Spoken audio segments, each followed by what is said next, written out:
Well, you watched it unfold live here on Channel 9 almost a year ago. A crane operator trapped smoke and flames all around, tearing through a SouthPark construction site. And now only Channel 9 has firefighters in the middle of that blaze sharing their stories. I sat down with some of the heroes of the SouthPark fire to talk about a day that many of us will never forget.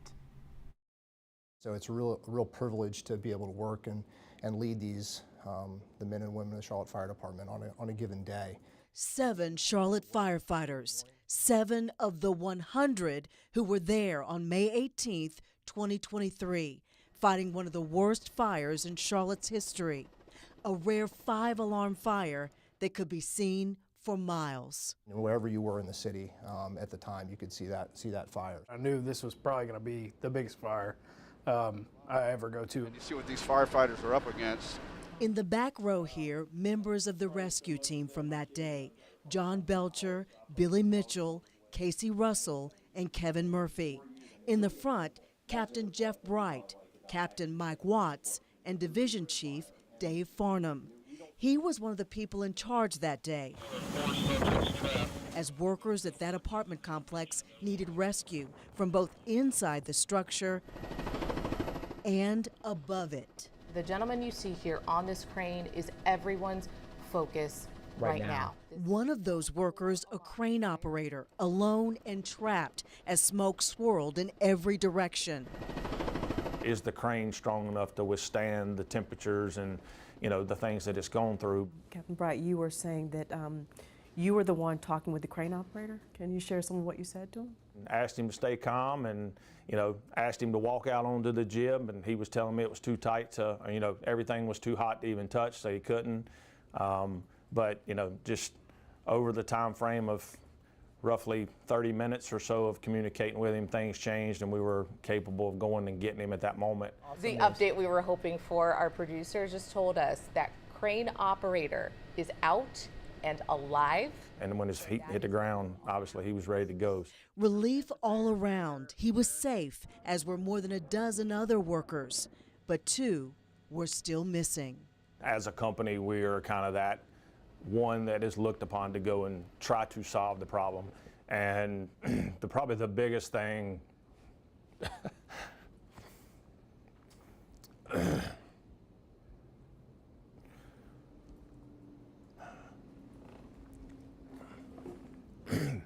the biggest thing is, are you ready emotionally?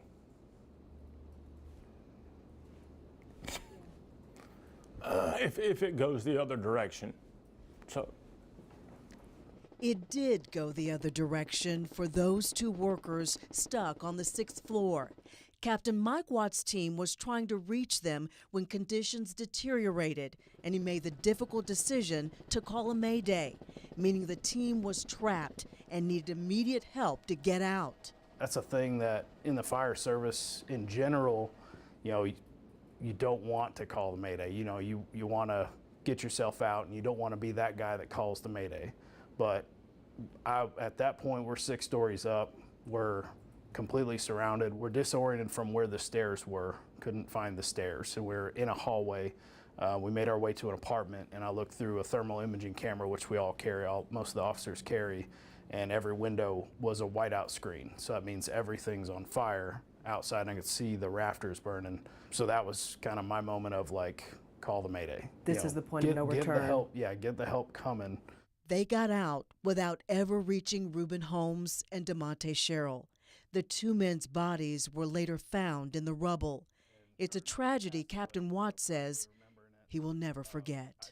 Probably not a day has gone by that I haven't thought about it or thought about something that happened during it that I could have done differently or done better, or, what ifs.